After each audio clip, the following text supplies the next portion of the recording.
Allez, ça marche. Super. OK. Super. Bonjour à tous. Bonjour. Bonjour. On est deux. C'est vrai. Pour moi, c'est bien. D'accord, merci beaucoup. Là, il manque encore, par rapport aux inscrits, il manque encore quelques personnes. On va attendre 2-3 minutes pour démarrer. Et puis après, c'est parti.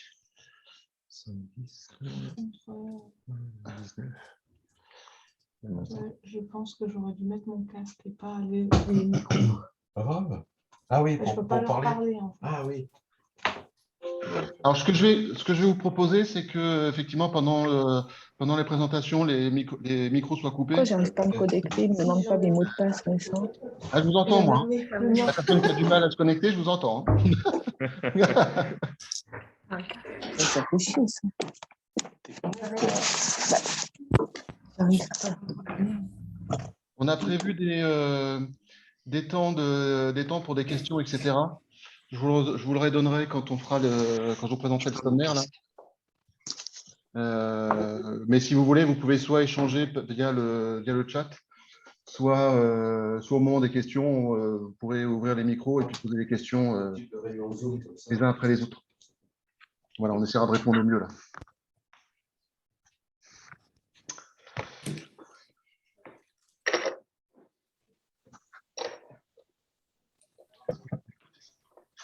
Ah, nickel, ça y est, je suis connecté. Ah, ils sont 21. Ça marche. Ce que je vais vous proposer, ouais, on a 3 minutes, là, c'est bon. On va commencer la présentation. Hop. Bon. C'est bon, je suis équipé. Voilà. Alors, je ne sais pas pourquoi j'ai pas de casque.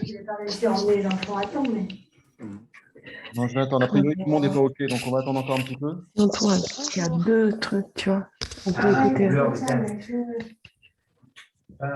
Non, non, juste deux. Il est cassé le mien. Hein, non. Il y a bien quelqu'un qui doit avoir ça, mais pas.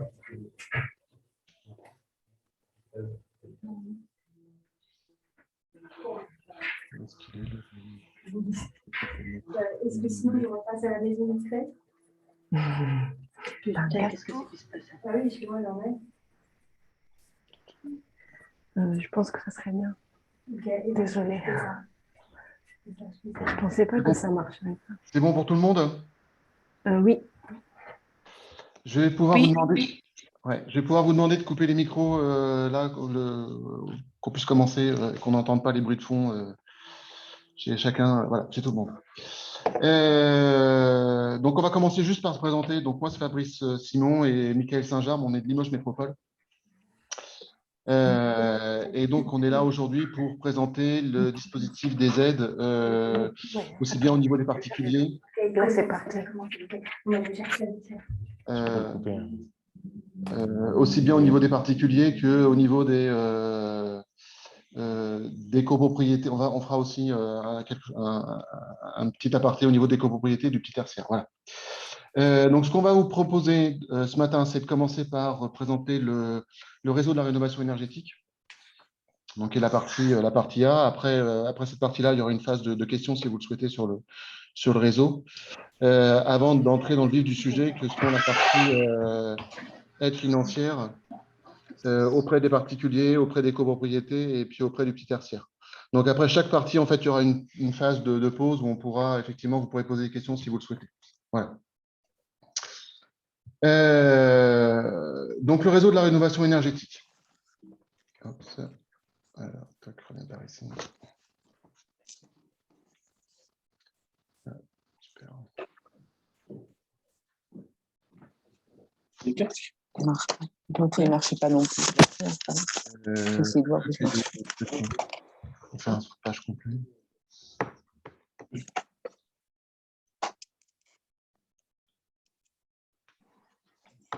C'est pas là. C'est pas grave. Allez.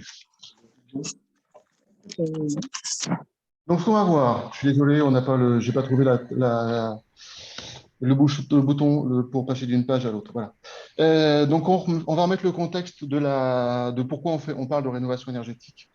On regardera donc le réseau fer et on parlera un peu plus précisément de notre structure qui est le guichet Habitat Énergie, l'agglomération de Limoges. Donc, le contexte. Dans le cadre de la COP21, la France a pris des engagements qui se traduisent donc en termes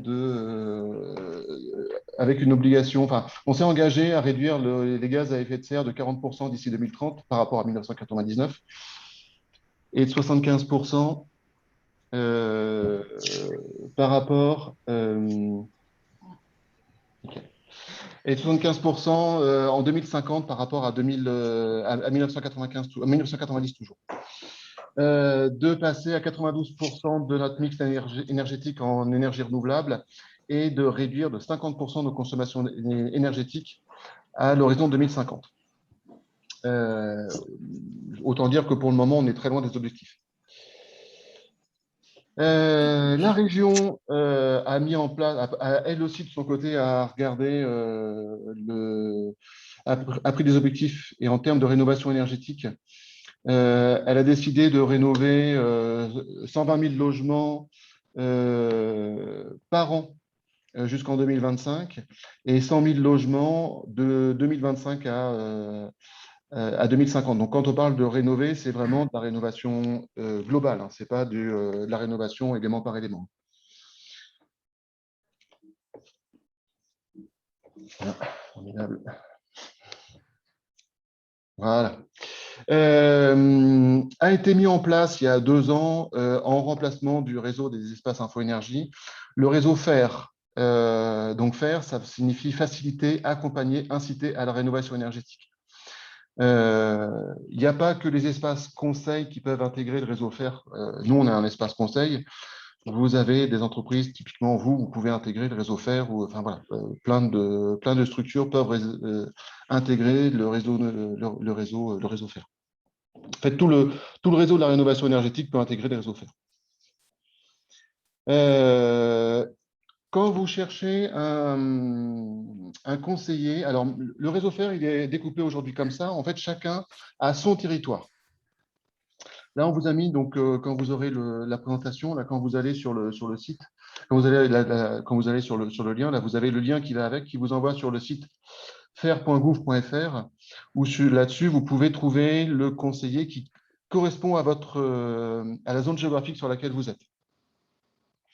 Donc, quand vous cliquez, quand vous cherchez le conseiller qui est sur votre zone, ou sur la zone qui correspond à la secteur de votre client, et tomber donc sur l'encart, sur cet encart-là, où vous pouvez intégrer.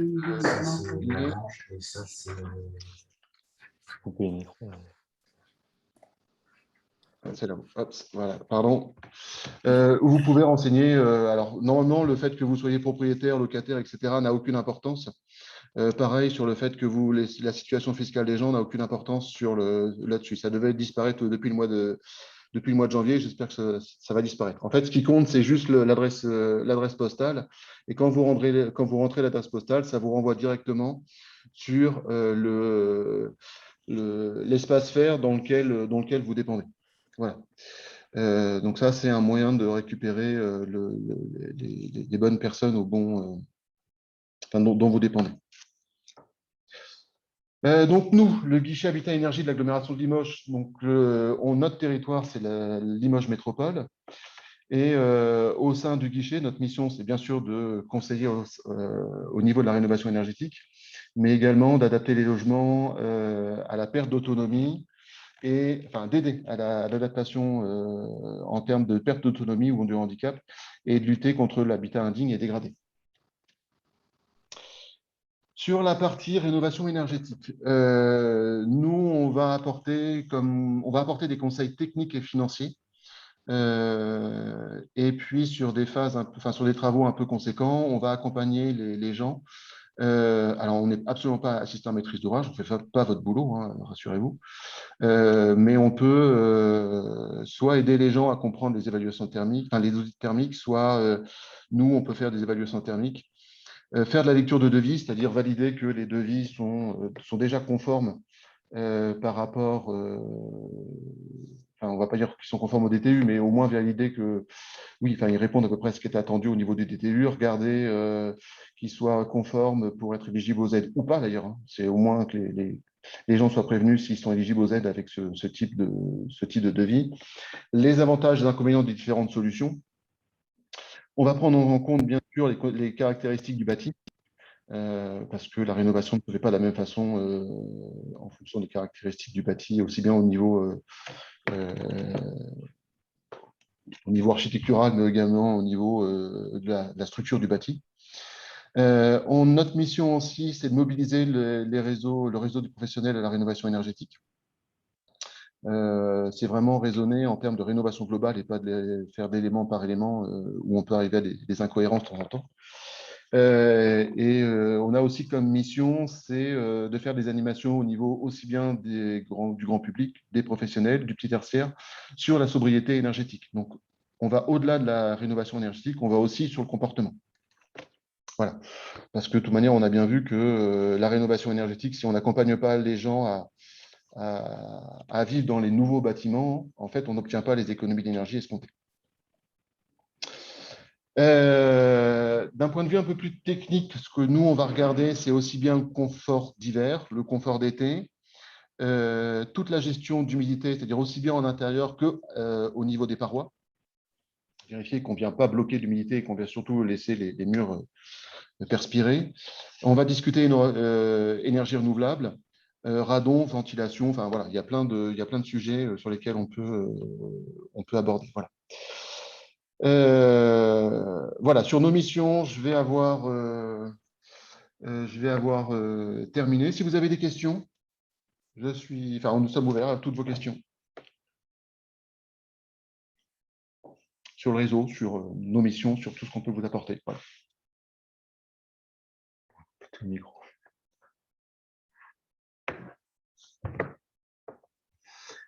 Moi, c'est bon pour le moment. Non, ça marche, alors on continue.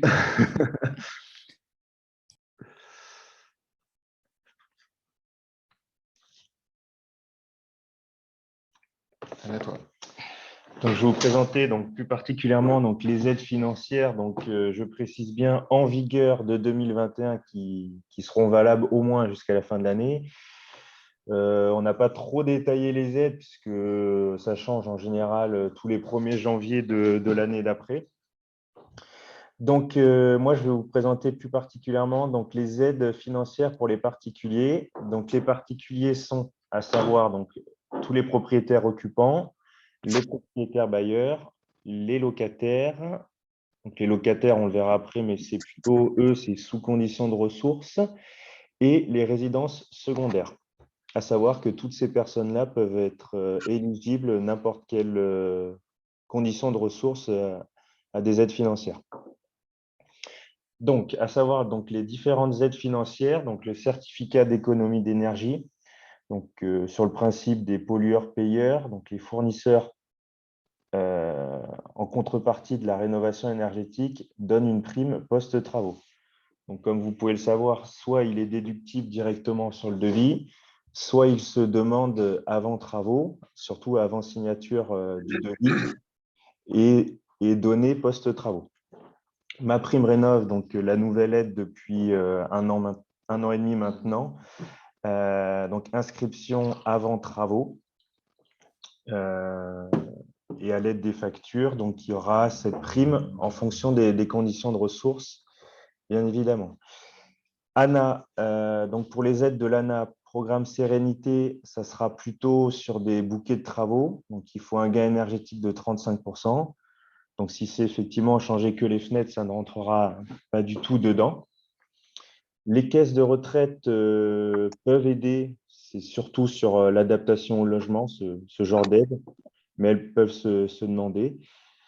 Aide locale, donc en fonction de vous, vous êtes sur 4 départements, il me semble.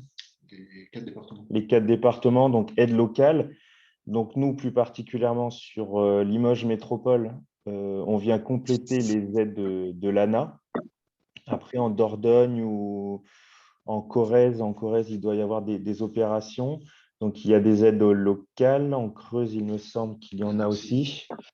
Et en Dordogne, je ne sais pas, il faudra se renseigner vers les conseillers FER, dont Fabrice vous a donné le lien tout à l'heure. Et le crédit d'impôt a disparu cette année, à l'exception des bornes électriques pour les voitures. C'est la seule chose qui est restée pour le crédit d'impôt.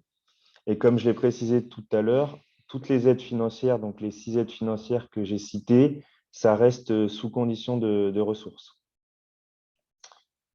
Donc, bien évidemment, il faut respecter un certain nombre de critères d'éligibilité, à savoir le bâtiment, il doit avoir plus de 2 ans pour bénéficier de n'importe quelle aide financière. En habitation, oui. Il faut forcément passer, en tous les cas, pour avoir des aides financières par des artisans RGE et respecter un certain nombre de critères techniques. Je ne vais pas rentrer dans le détail parce que ça vous parle quand même, mais par exemple, respecter les combles perdus, un R supérieur à 7.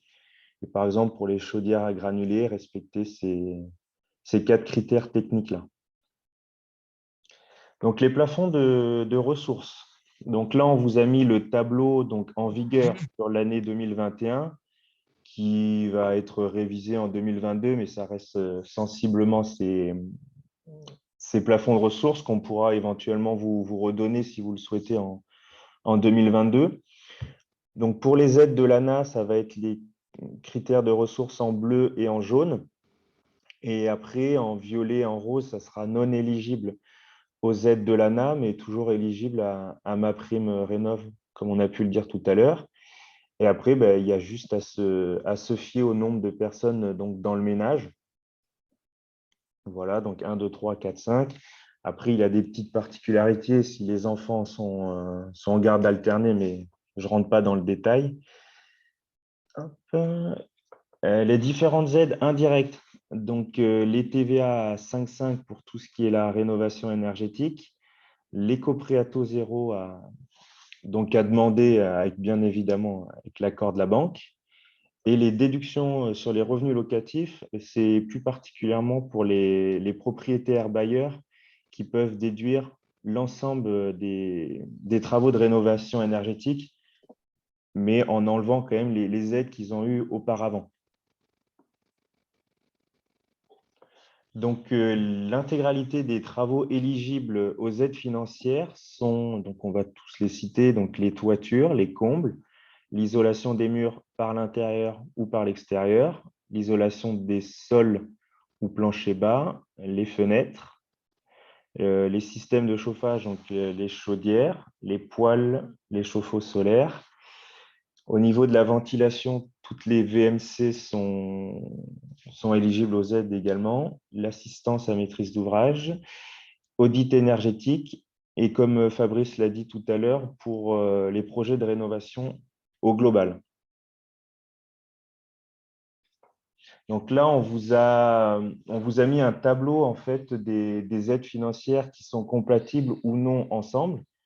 Donc, MaPrimeRénov' est compatible avec l'éco-prêt à taux zéro, mais pas avec les aides de l'ANA. Donc, en fait, pour les personnes éligibles aux aides de l'ANA, ça va être soit des aides de l'ANA, soit des aides de MaPrimeRénov'. Après, ça peut être donc en local éligible avec les collectivités locales qui sont engagées sur leur territoire à venir abonder les aides de MaPrimeRénov'.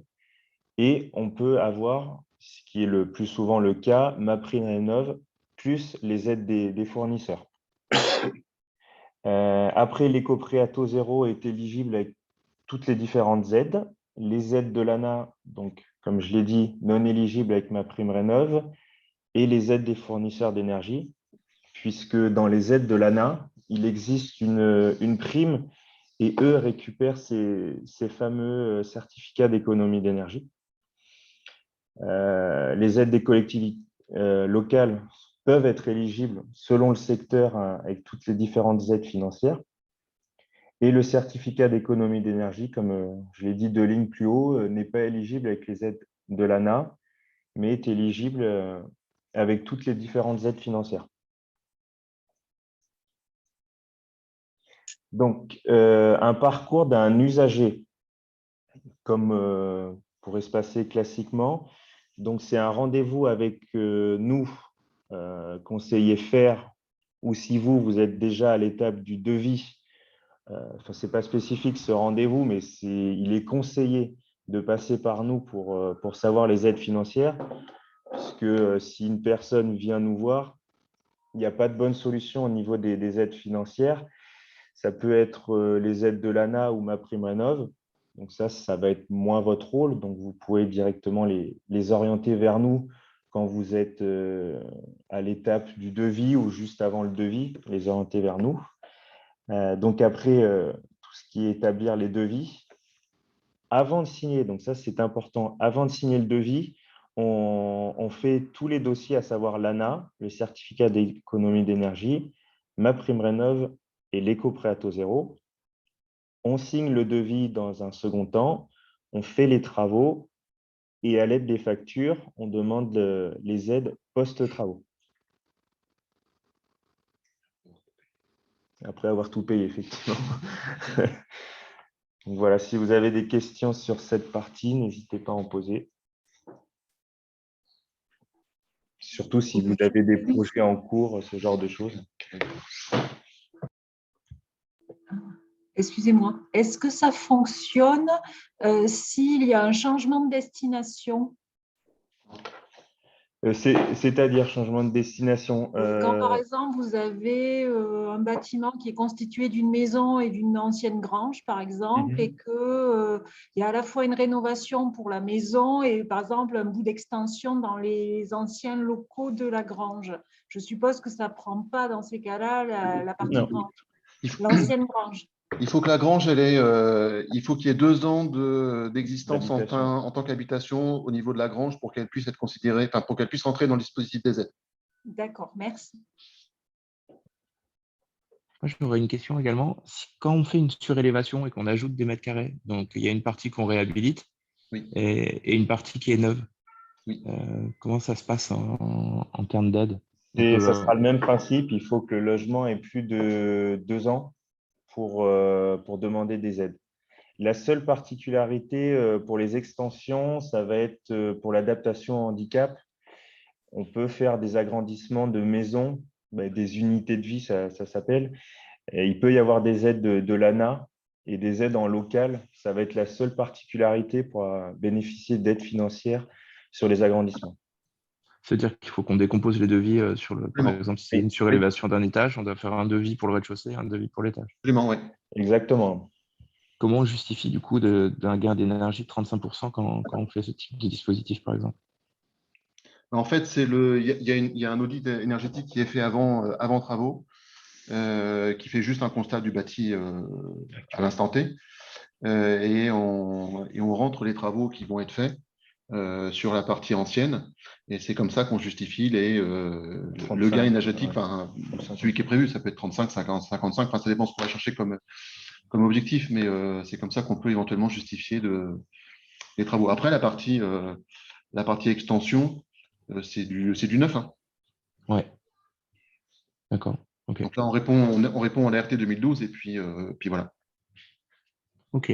Bon, merci. Et j'aurais une question. Est-ce que vous m'entendez? Oui.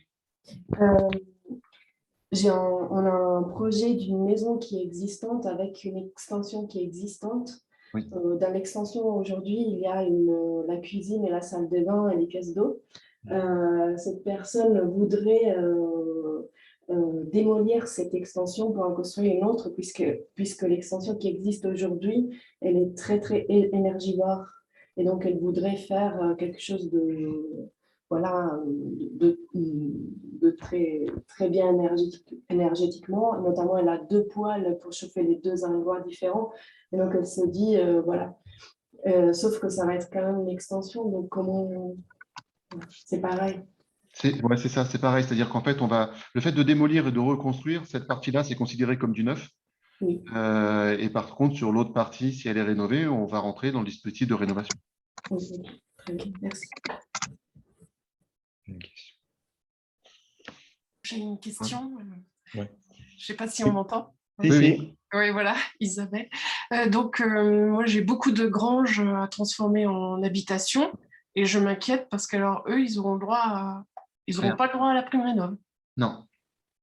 Ben, pourtant, c'est un bâti qui marque bien nos paysages, notre patrimoine, et on va le laisser tomber du coup.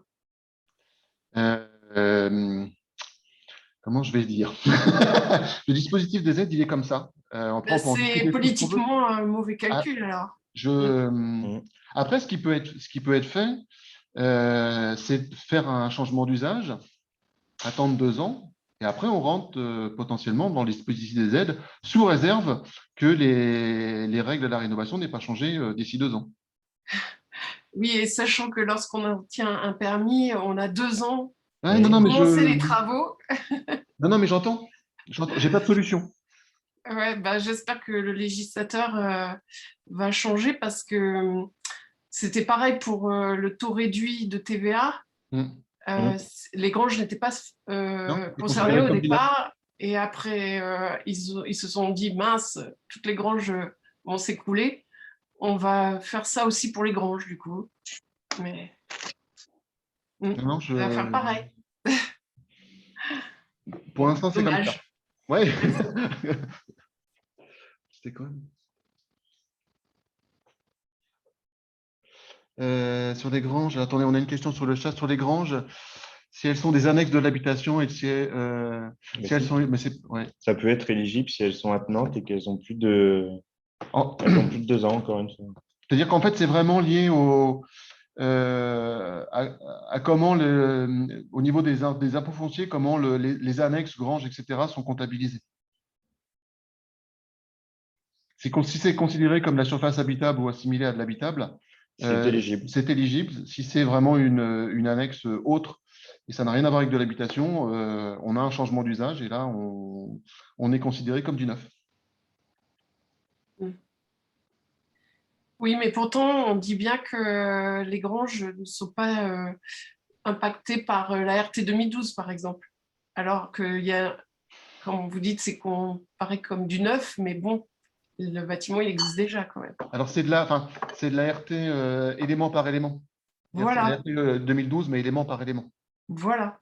Mais alors, du coup, dans la logique, on dirait, bah, ce bâti, il existe depuis des temps immémoriaux, des fois. Même, j'ai des granges du XVIe siècle. Oui, non, mais je vois bien. Mais voilà, ça va être le même principe que pour les garages, en fait. Oui, c'est ça. Du moment où on isole une zone actuelle chaude par rapport à une zone froide, c'est éligible. Donc, par exemple, un garage, si vous isolez par l'intérieur par rapport à la partie habitable, ça rentre dedans. Si vous isolez le mur donnant sur la zone froide, ce n'est pas éligible aux aides. Ça va être un peu le même principe que les granges. La seule chose où ça peut être éligible, les granges, c'est si on fait de l'isolation par l'extérieur, donc donnant par l'intérieur côté grange. Ça va être un peu la seule aide financière possible. Mais la grange ne rentre pas dans le volume habitable, en fait, quand on fait ce genre de choses. Non, mais je sais.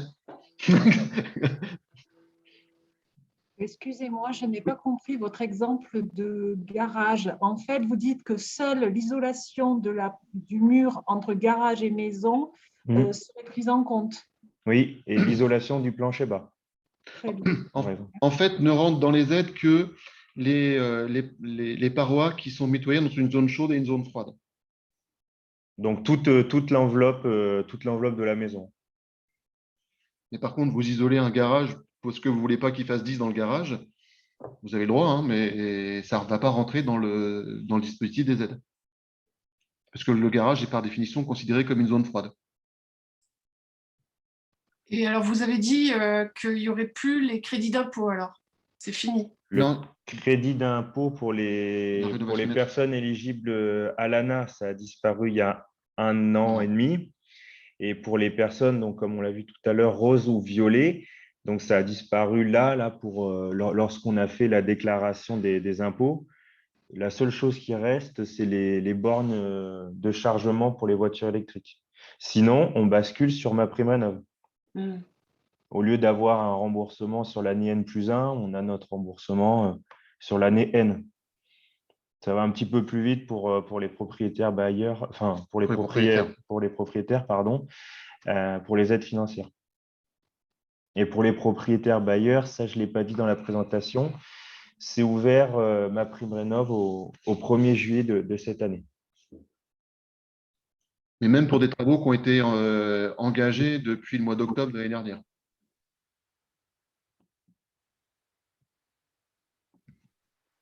J'aurais une question. Oui.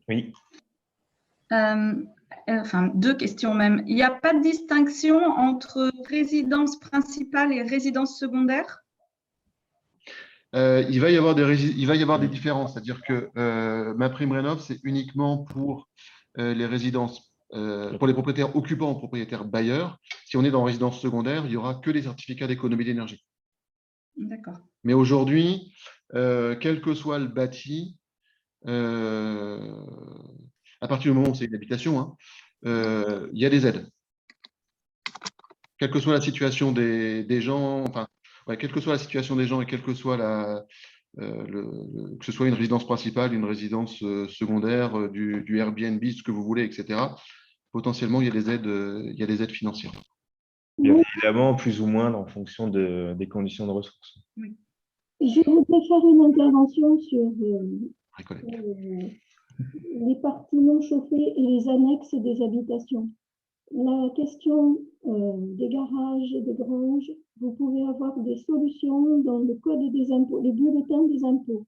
Vous pouvez aller sur droit public.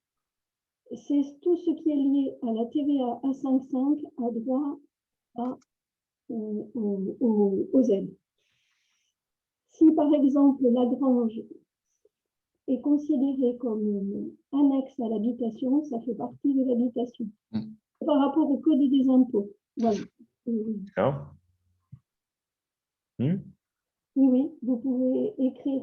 En principe, quand j'avais des questions comme ça, j'écrivais aux impôts en décrivant le projet. Et l'annexe, une grange annexe à l'habitation, j'ai des cas aujourd'hui, ça passe. Alors après, il y a aussi des questions d'extension. Vous avez droit à 10% de la surface totale. Voilà. Mais c'est vraiment le code des impôts qui règle ça.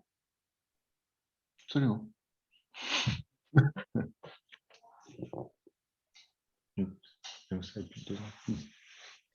Et deuxième petite question, est-ce que l'audit énergétique est systématique ou c'est seulement dans le cadre d'une rénovation? Ça a dû couper. L'audit énergétique n'est pas une nécessité. Elle va être une nécessité si, dans le cas d'une rénovation globale, c'est-à-dire si on veut faire 55% d'économie d'énergie ou si on veut bénéficier de primes type sortie de passoire énergétique ou entrée en maison BBC ou dans le cadre de l'ANA, il y aura également un audit énergétique. Mais sinon, il n'y a pas d'obligation à faire un audit énergétique. On vous entend. On vous entend plus du tout. Alors, moi, j'ai une question aussi. C'est pour les propriétaires bailleurs. Oui. Est-ce que les aides sont forcément soumises au contrat avec l'ANA sur 7 ou 10 ans? Alors, s'ils demandent des aides financières avec les aides de l'ANA, c'est soumis à conditions de ressources des futurs locataires ou des locataires en place sur une durée de 9 ans, si c'est avec travaux. Et s'ils passent donc depuis le 1er juillet par MaPrimeRénov', ils n'ont pas de conditions, sauf de louer au moins pour une durée de 5 ans. Et bon, pour un propriétaire bailleur, l'objectif premier est quand même de louer. Mais sinon, si on ne passe pas par l'ANA, il n'y aura pas d'obligation des locataires, ce genre de choses.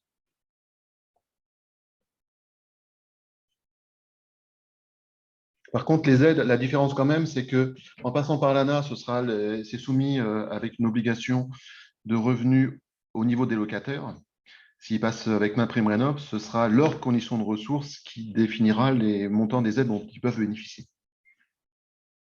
Alors, le problème, c'est quand un propriétaire veut mettre un bien en location, ils n'ont pas forcément les locataires. Donc... Non, mais c'est un engagement sur 9 ans. Et la durée de 9 ans commence à partir du premier mois de location du locataire. Ok, d'accord. Et donc, avec MaPrimeRénov', c'est que 5 ans le contrat. Non, enfin, il faut s'engager à louer pour une durée de 5 ans. Après, ça va être la seule condition. Parce que je croyais qu'il y avait aussi des conditions de loyer, donc c'est pour ça. Conditions de loyer, ça va être pour l'ANA, effectivement, c'est un nombre d'euros par mètre carré, mais lorsqu'on conventionne auprès de l'ANA le logement.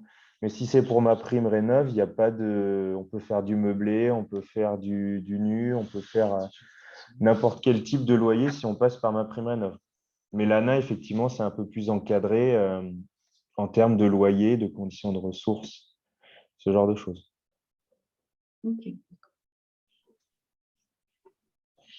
J'ai une question sur le fait de détailler MaPrimeRénov'. Alors, c'est un dossier à remplir, effectivement, mais les dossiers sont en ligne. C'est-à-dire que les propriétaires doivent aller sur MaPrimeRénov', donc sur le site, créer un espace, ensuite déposer une demande. Donc, quand on fait une demande, en fait, on indique les types de travaux et on dépose les devis. Une fois que la demande est complète, les personnes reçoivent un mail en indiquant qu'ils peuvent démarrer les travaux. Alors attention à ce niveau-là, c'est que à ce niveau-là, les propriétaires ne sont toujours pas dans la certitude d'obtenir l'aide. Le dossier va être instruit. MaPrimeRénov' a 2 mois pour l'instruire et donner une réponse. Passé ce délai, s'il n'y a pas de réponse, c'est considéré comme un refus. D'accord ? Ouais, je le refais. C'est-à-dire que si au bout de 2 mois, il n'y a pas eu de réponse de MaPrimeRénov', c'est considéré comme un refus et donc il n'y aura pas d'aide. Voilà. Donc, jusque-là, les gens ont une réponse sous 2 mois en indiquant effectivement si oui ou non il y a une prime et de combien elle est. Sachant que quand vous faites votre demande de MaPrimeRénov', vous devez inscrire les certificats d'économie d'énergie que vous allez obtenir. Et vous avez tout un tas de systèmes d'écrêtement qui fait que les primes que vous allez pouvoir éventuellement avoir, qui sont indiquées sur les différents tableaux que vous pouvez trouver, ne sont pas forcément les primes que les gens vont avoir. C'est le maximum que les gens peuvent avoir. Mais ils peuvent avoir moins, voire 0. Et pardon, mais du coup, sur quels critères ils ont plus ou moins? Comment on peut essayer de l'anticiper? En gros, en fonction de la catégorie, si vous êtes bleu, jaune, machin, etc., vous pouvez aller jusqu'à soit 90, soit 75, soit 60, soit 40% d'aide. Et donc, le calcul, il est fait en disant, on prend la somme des certificats d'économie d'énergie plus MaPrimeRénov', et ces 2 aides-là ne peuvent pas dépasser ce plafond d'écrêtement. Typiquement, là, j'ai eu des devis où j'avais des gens qui faisaient poser que l'isolant et qui ne faisaient pas la finition, etc. Où, en gros, juste les certificats d'économie d'énergie, on atteignait quasiment les plafonds et il n'y avait pas d'aide au niveau de MaPrimeRénov'. Alors qu'ils sont éligibles, hein, il n'y avait pas de problème, c'est juste qu'on atteint tout de suite l'écrêtement. Je ne sais pas si je suis clair.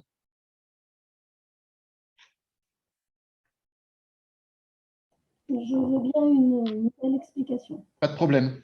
Je vais prendre un cas. Qu'est-ce que je vais prendre? Je vais prendre un cas très concret. Vous avez alors, les chiffres, vous les prenez avec des pincettes, c'est juste pour l'exemple, hein, d'accord? Vous avez une isolation de mur, où on va être, mettons, à 40 € du mètre carré. Et vous avez des certificats d'économie d'énergie qui sont à une quarantaine d'euros par mètre carré si on est en revenu, si on est en bleu. On est déjà quasiment au plafond. Ça veut dire que même si vous êtes en jaune, MaPrimeRénov' ne vous donnera rien simplement parce que les certificats d'économie d'énergie vont dépasser les 75% d'aide et donc MaPrimeRénov' ne vous donnera rien. Même si dans les tableaux, vous devriez pouvoir toucher, je ne sais plus, je crois que c'est une vingtaine d'euros par mètre carré, un truc comme ça. En fait, c'est toutes les aides ou l'écrêtement. Est-ce qu'on peut en déduire que du coup, c'est d'abord les certificats d'énergie Absolument, et ensuite la prime rénov qui arrive en complément? Absolument, oui. Ok, merci. Et les aides, de toute manière, au niveau du montage, ça doit se demander impérativement dans ce sens. D'abord, les certificats d'économie d'énergie, parce que eux, de toute manière, doivent se demander avant signature du devis. Et ma prime rénov doit impérativement se demander avant le début des travaux. Et nous, ce qu'on conseille pour des gens qui sont… Enfin, si les gens veulent être sûrs d'obtenir les aides avant de signer les devis, ou de savoir exactement où est-ce qu'ils s'en vont au niveau des aides, nous, ce qu'on conseille, c'est d'attendre d'avoir la réponse définitive de ma prime rénov avant de signer les devis. Alors, je suis désolé pour tout le monde. Ça va augmenter les délais pour la signature des devis, pour lancer les travaux, etc. Ça, j'entends, pas de problème. Mais derrière, au moins, les gens sont un peu sécurisés financièrement. Excusez-moi, juste pour bien comprendre le processus, est-ce que, par exemple, on est d'accord que l'ANA qui ne se cumule avec rien, est-ce qu'entre guillemets, c'est pas d'abord aller vérifier si d'abord on ne peut pas avoir des aides de l'ANA qui cumuleraient tout ça, et si on n'a pas d'aide de l'ANA, ensuite aller chercher les certificats d'énergie, puis ma prime rénov. Alors, l'ANA, la première des choses, donc, ça va être les conditions de ressources à regarder. Donc, soit ils sont en bleu, soit ils sont en jaune. Et il a dit ou pas, puisqu'on l'a dit tout à l'heure, il peut y avoir 90% d'aide de ma prime rénov plus les certificats d'économie d'énergie, ce qui n'est pas forcément le cas pour les aides de l'ANA. Donc, des fois, il est plus avantageux pour les personnes éligibles aux aides de l'ANA de passer par ma prime rénov plus le certificat d'économie d'énergie. Nous, par exemple, sur la commune de Limoges, en tous les cas, il y a une opération avec les aides de l'ANA et nous, on vient abonder Limoges Métropole avec des aides en plus. Là, ça peut être avantageux, surtout quand il y a les fenêtres, parce qu'à savoir, les fenêtres, il n'y a pas des aides avantageuses dessus. Donc, typiquement, quand il y a des fenêtres, il faut faire un dossier de l'ANA. C'est plus intéressant financièrement, ce n'est pas une obligation, effectivement. Mais un projet, en fonction des différents postes de travaux, ce n'est pas une obligation, effectivement, de passer par l'ANA, où ça ne sera pas toujours le plus avantageux en fonction du projet de travaux. Donc là, c'est les orienter vers nous, hein, clairement, pour voir ce qu'il y a de plus avantageux pour eux financièrement. On est là pour ça aussi. Je suis navré, mais il n'y a pas de grandes règles. C'est vraiment du cas par cas où, en fonction du projet, le dispositif d'aide sera peut-être plus intéressant d'un côté ou de l'autre, voire un mixte des deux. C'est-à-dire qu'on peut aussi faire une demande de l'ANA pour un certain nombre de travaux et faire une demande de ma prime rénov pour d'autres types de travaux. Et est-ce qu'on peut demander ma prime rénov sans avoir demandé les C2E? Oui, mais je ne vois pas l'intérêt. Avoir qu'une demande à faire, vu que dans certains cas, l'écrêtement fait que c'est soit l'un, soit l'autre. Non, ce ne sera pas soit l'un, soit l'autre. C'est oui, sur les montants, en fait, des fois, un coup, vous avez demandé les C2E, il n'y a quasiment pas de différence. Il reste, admettons, 100 € de différence avec ma prime rénov. Donc, si on passe directement par ma prime rénov, on a le montant global qu'on peut avoir. Vous voyez ce que je veux dire? Oui, je vois bien. Oui. Sur le principe, il n'y a rien qui vous l'interdit. Hein. OK.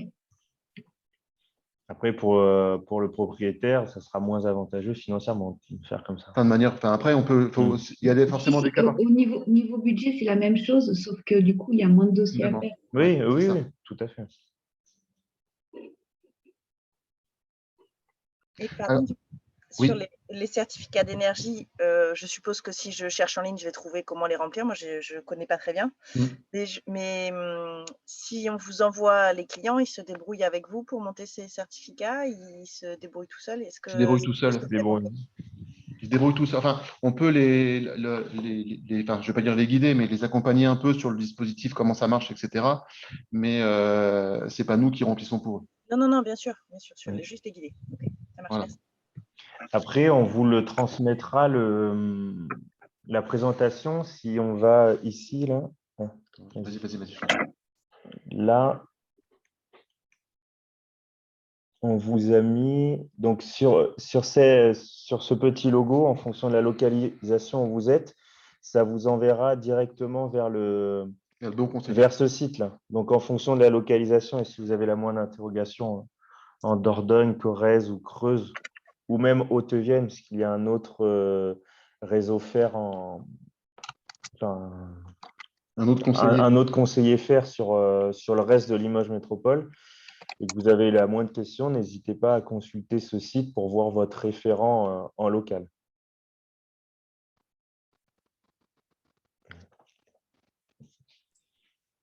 Et alors, moi, je reviens avec mes granges. Hein, ils n'ont droit à rien du tout. Quand on les transforme en habitation, aucune aide. Même pas les certificats de l'énergie. Le bâti n'a pas 2 ans. Les granges, c'est un bâti. En termes d'habitation. Bâti habitable. Habitable. En fait, c'est de Voilà, l'habitation. habitable. Dites-le bien parce que si vous me dites bâti, excusez-moi. Non, c'est la... Isabelle, il faut demander l'acte d'achat. C'est ça. Et auprès du notaire la qualification de la grange. C'est vraiment au niveau des impôts fonciers, comment les impôts, enfin, au niveau fiscal, les annexes au sens large du terme sont considérées. Bah, elles sont considérées comme granges. Hein. Oui, non, mais suivant comment. Et si on fait un permis, c'est bien parce qu'on transforme l'affectation. Regarde l'intitulé sur l'acte d'achat, si la grange est considérée comme annexe ou pas. Comme dépendance, le mot exact, c'est dépendance. Et si c'est une dépendance, ça veut dire habitable alors. Il faut vraiment. Alors on ne ferait pas de permis du coup de changement d'affectation. C'est à toi de. C'est peut-être pas un changement d'affectation, oui. C'est peut-être un permis, mais pas un changement d'affectation. Oui. Ça va être un permis de construire selon les travaux que vous faites, ça peut être soit des permis de travaux, soit un permis de construire, mais c'est vraiment l'intitulé fiscal au départ qui va donner droit à des aides ou pas. Ouais, bah, des fois, j'ai des granges complètement isolées, alors ça ne va pas marcher. Quoi. Non, là, clairement. C'est les impôts, là, moi, je suis navré. Voilà, ce n'est pas une bonne réponse, j'entends. Et on va encore retomber sur du cas par cas. Mais, il faut vérifier auprès du notaire et de la mairie si la grange n'a pas été déclassée. Il ne faut pas qu'elle ait le statut agricole. Si elle n'a plus le statut agricole, ça… Bon. Oui, avec le cadastre, ils peuvent vérifier rapidement ça. C'est vrai que en fait, ce sont des granges qui ne sont plus occupées pour l'agriculture, ça c'est sûr, mais elles sont tout le temps appelées granges quand même. Non, mais c'est vraiment au niveau fiscal que la clé, elle est là. La clé d'entrée, elle est là. C'est-à-dire que si, en fait, ça fait des années qu'elles ne sont plus considérées comme bâtiments agricoles, mais que personne ne les a changées, fiscalement, elles sont toujours considérées comme des bâtiments agricoles. Et là, on est sur un changement d'usage type, et là, il y a effectivement le droit à rien. Et même pas les taux réduits de TVA quand même? C'est un changement de nature. C'est 10. Ça peut même être… Oui, 20. Bah, en tout cas, depuis 2006, dans le journal officiel, ils ont dit que les granges pouvaient être au taux réduit si on ne changeait pas les 6 postes. Par exemple, clairement, si on ne change pas la toiture ou si on ne touche pas la structure… On ne va pas toucher la structure. Voilà, c'est là où le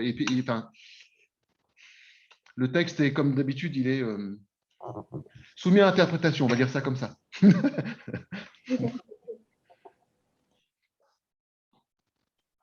Vaste blague.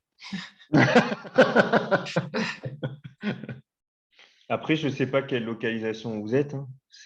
Vous êtes sur quelle manière, oui, mais après, moi, je suis en Corrèze. Oui, je ne pense pas qu'il y aura, mais demandez, mais je ne pense pas un grand local qui ait d'aide supplémentaire, enfin d'aide tout simplement à ce niveau-là. Moi, j'ai le même problème, mais en Dordogne. La Dordogne, vous connaissez des aides particulières en plus par rapport à ce genre de… Je ne sais pas s'il va y avoir des opérations programmées. Il n'y a pas une aide du département? Enfin, Là, il faudra voir directement avec les conseillers, enfin sur le lien qu'on va vous envoyer. D'accord. On n'a pas voulu rentrer dans le détail parce que comme c'est un document qui va rester, les aides sont des choses qui sont extrêmement mouvantes. On préfère vous renvoyer vers les conseillers où voilà, on essaie d'être le plus à jour possible et ça évite que vous vous appuyiez sur des documents qui peuvent être périmés d'ici 4-5 mois. Quoi. C'est pour ça qu'on n'a pas mis d'exemple en particulier en fonction des revenus et des postes de travaux pour ne pas vous fausser effectivement dans 3 mois à dire c'était marqué sur la présentation et c'est plus… Ouais, je suis navré, je vois quelques réactions là, à l'écran. Je suis navré, enfin, je suis le premier à déplorer cette situation, mais c'est comme ça. Donc, en fait, la formation consistait juste à savoir qu'il fallait aller sur le réseau faire. Voilà. Alors, c'est pas en tout deux à mots, fait. c'est ça. C'est un peu plus. Enfin, on peut le résumer à ça. Il y a l'autre chose qui est quand même importante, enfin, qui est pratiquement aussi importante, c'est que les aides se demandent avant signature du devis. Et c'est à ce moment-là qu'il faut vraiment effectivement penser, enfin, voilà, se renseigner au niveau des aides à ce moment-là. Et pas après, parce que là, sinon, potentiellement, on a déjà raté des aides. Le problème là, actuellement, c'est que les prix varient beaucoup et que le temps d'attente fait que les devis ne sont plus bons. Donc, Absolument. on est un petit peu bloqué. Absolument. Ouais, non, mais c'est la vraie question en ce moment où est-ce qu'il faut vite signer les devis, quitte à ne pas être sûr d'avoir les aides, ou est-ce qu'il faut attendre d'être sûr d'avoir les aides pour signer le devis, avec le risque, c'est que le devis ait nécessité d'être réactualisé et de. Enfin, voilà, je ne sais pas. Et du coup, comment ça se passe quand un devis est réajusté après une autorisation? Est-ce qu'il se base quand même sur l'aide de départ, sachant que le devis et la facture ne seront pas la même? Pour donner, il faut représenter le nouveau devis. Et éventuellement, il y aura une nouvelle instruction si vous n'êtes pas déjà au plafond des aides. Mais de toute manière, il faut qu'effectivement, lorsque vous présentez la facture, il corresponde au dernier devis sur le présenté, quoi. Donc, ça veut dire que là, actuellement, on n'aura jamais de facture qui correspond. Donc, il n'y aura pas d'aide. En ce moment, c'est impossible. Si. Non, dites pas ça. Je ne peux pas vous laisser. En 15 jours, les prix varient. Donc, c'est un peu compliqué de se dire on a un délai de 2 mois d'attente. Non, mais Et en 2 mois, c'est mort. Les factures ne sont jamais pareilles que les devis. Oui, mais à partir du moment où. Parce qu'en fait, ce qui peut vous planter au niveau des aides, c'est que l'entreprise n'est pas RGE ou qu'il n'y a pas de respect des caractéristiques techniques ou au niveau de l'écriture, ce ne soit pas bien écrit parce qu'il n'y a pas, voilà, il n'y a pas la résistance thermique qui est marquée, il n'y a pas la CERMI, il n'y a pas les caractéristiques du produit. Enfin, voilà. Après, c'est plus une problématique d'écriture ou carrément, il y a des produits qui ne sont pas éligibles à des aides, hein. Typiquement. Hein. Donc ça veut dire qu'à la première lecture, vous savez si oui ou non vous êtes éligible, enfin, vous avez validation des aides ou pas. Après, si c'est qu'une réactualisation de prix, c'est plus un réajustement au niveau du tarif et éventuellement au niveau des aides. Mais au moins, vous êtes sûr d'avoir les aides, quoi. Donc, MaPrimeRénov' acceptera de faire une mise à jour des prix sans faire tout un dossier, enfin, réinstruire un dossier? Il faut présenter le devis. Ils vont réinstruire, mais pendant ce temps-là, ça vous permet. Vous savez que on est bon au niveau de l'entreprise. La solution technique est éligible aux aides. Donc, c'est plus une problématique de prix, plus qu'une problématique de non, vous n'êtes pas éligible aux aides, quoi. Ok. Parce que là, actuellement, les prix, voilà. Les prix sont volatiles, oui. Oui. Bien sûr. Volatiles vers le haut. Non, mais j'entends. Hein, oui, je sais. J'ai pas de bonne solution. Enfin, on n'a pas de bonne solution. Hein.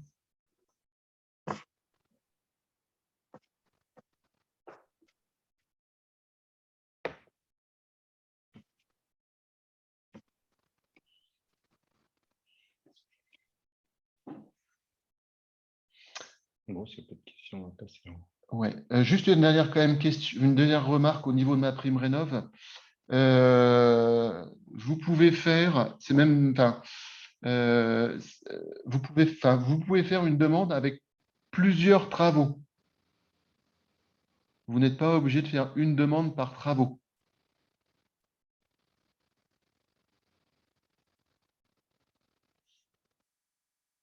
Voilà.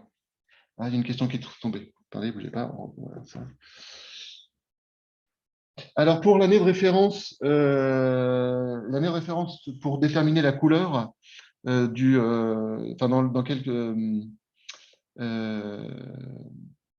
quel critère, dans quelle classe vous vous retrouvez, c'est le dernier avis d'imposition en cours de validité. Voilà. Je ne sais pas si j'ai répondu convenablement à la question. Et puis, alors, il n'y a pas d'aide spécifique pour du biosourcé. Je suis navré. J'aimerais bien, mais après, il peut y avoir des aides locales spécifiques pour du biosourcé, mais aussi bien au niveau du certificat d'économie d'énergie que de MaPrimeRénov' que l'ANA, il n'y a pas d'aide spécifique au niveau des matériaux biosourcés. C'est comme ça. Et s'il y a une rénovation passive, en fait, on va rentrer dans tout ce qui est rénovation, aide à la rénovation globale ou entrer dans le maison BBC, où là, vous avez des aides spécifiques, mais le fait que vous soyez en BBC ou que vous fassiez que 55% d'économie d'énergie ou que vous fassiez du passif, vous n'avez pas plus d'aide parce que vous faites du passif. Du moins aujourd'hui. Hein. Ce sera peut-être pas le cas plus tard.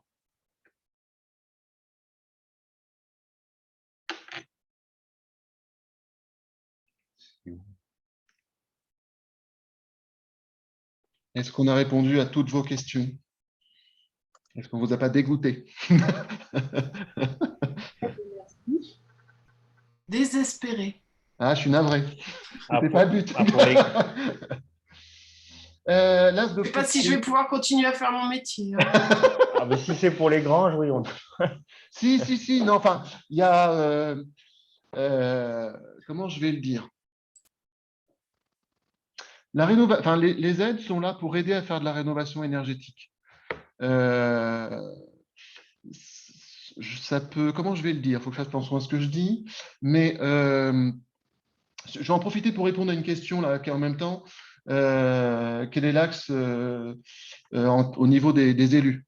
L'axe aujourd'hui, on sent aujourd'hui qu'on est en train de quitter les aides aux moyens, c'est-à-dire le fait de dire je fais de l'isolation et est-ce que c'est pertinent ou pas, c'est pas la question. On va plus s'orienter vers une obligation de résultat. Donc là, va commencer à se poser la question de la pertinence des travaux et de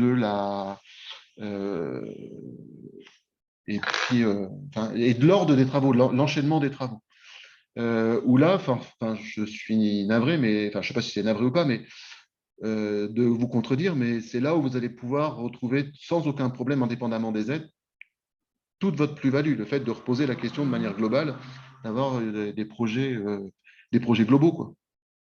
Et d'arrêter de faire du one-shot sans se poser la question, voire être arrivé derrière en disant mais oui, ce que vous avez fait, c'est pas pertinent, ou il faut redémonter ce que vous avez fait parce que c'était pas le bon choix, quoi.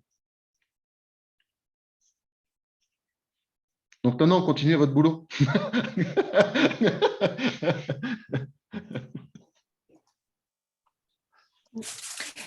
Bonjour, j'avais une question à poser. En vous entendant parler, j'ai eu l'impression que vous aviez le sentiment que dans l'avenir, il y avait des choses qui allaient évoluer. Alors bon, je sais bien que ce n'est pas une science exacte, mais néanmoins, est-ce que vous pourriez nous éclairer sur ces choses? Alors, en fait, ce qui me fait dire ça, c'est la loi de transition et de résilience. Alors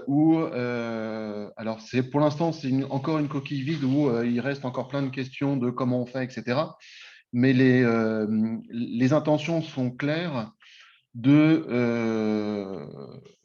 tout bêtement, hein, si on fait les résultats le bilan des premiers temps de MaPrimeRénov', on a mis énormément d'argent pour faire autant d'économies d'énergie qu'avant. Donc, globalement, par euro investi, on a fait moins d'économies d'énergie. Voilà. MaPrimeRénov' est... Isabelle, n'en profite pas.